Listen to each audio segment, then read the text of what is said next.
Welcome to Man Does Tech, where I solve the problems you didn't even know you had. You start by confirming your account is active and any data caps. This prevents surprises. Once that's done, make sure your device has Wi-Fi enabled and if Roam needs a SIM, that it's inserted. Open the Roam Wi-Fi app or web portal and sign in. This links your device to the service. Make sure to forget conflicting networks so the connection is clean. These first actions establish identity and access, which is why we begin here rather than tweaking settings later. Once signed in, select the correct Roam SSID, pick 2.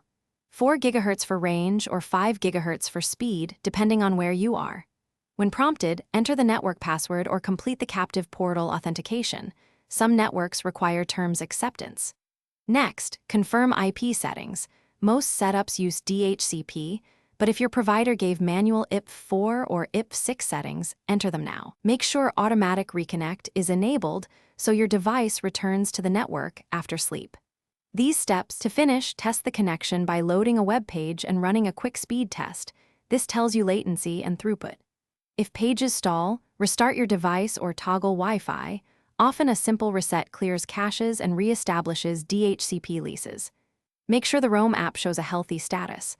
Once done, you should have stable access.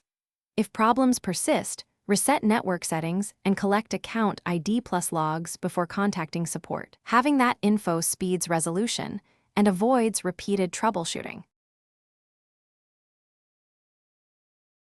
Thanks for watching. If you found this helpful, don't forget to like and subscribe.